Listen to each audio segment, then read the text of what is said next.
Hello guys! So, I will be discussing how we can effectively monitor our GCash transactions using my Excel GCash monitoring. Para to sa lahat ng mga GCash users, lalo na sa mga nagbe-business ito.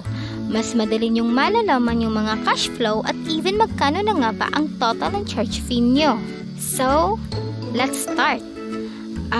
Open your Excel GCash monitoring. In the GCash rate tab, dito nyo makikita kung magkano yung gusto nyong charge fee. Sa cell C1, input nyo lang yung charge fee na gusto nyong i-allocate. Makikita nyo rin sa ibaba na nag-o-automatic na nagkakalculate kung magkano yung gusto nyong charge fee. At sa cell H1 naman, input nyo lang yung bracket na gusto nyong i-allocate. Kung gusto nyo ba by 100, by 200, or 250, kayo na ang bahala.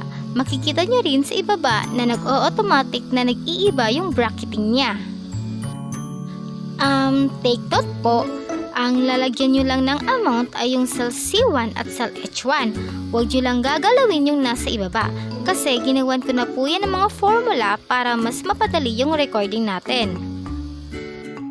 Then sa GCash tab naman, yan yung nasa ibaba, palitan nyo lang ng month kung ano yung actual month na magsisimula kayo.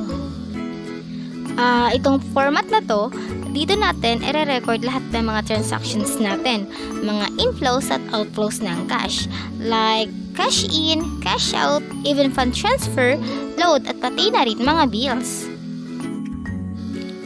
Sa cell C1, input your actual beginning GCash balance. At sa cell C2, input your actual beginning cash on hand. Itong part na to, di yun na kailangan i-edit kasi the calculations will take place automatically. Magsasample po tayo.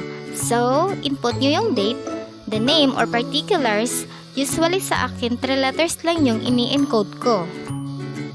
Dito naman, input only the amount based on the bracket of your GCash with charges. Makikita sa transaction natin na nag-send tayo ng 1.5. So, ilalagay natin yung 1.5 sa GCash send. At huwag kayong malito kung ang cash received nyo ay sobra sa 1.5. Take note po na yung sobra ay sa charge fee na punta. Ginawan ko siya ng ibang column para malaman natin kung magkano na yung total charge fee na natanggap natin. Sa ikalawang sample naman, ganun din po. Input the name or particulars, then amount. Tingnan nyo yung column ng charge fee. Once na mag-input tayo ng amount sa cell E11, makikita nyo na nag-o-automatic na nagkakalculate yung charge fee based po sa bracketing natin. Punta tayo sa GCash rate tab.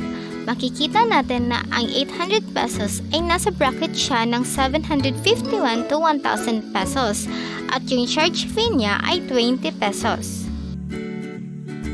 So, balik tayo sa recording natin. Makikita sa transaction natin na nag-send tayo ng 800. So, ilalagay pa rin natin yung amount under sa GCash send. At sa load naman, ginawan ko siya ng separate column. Manual input lang po siya kung magkano yung gusto nyong load fee.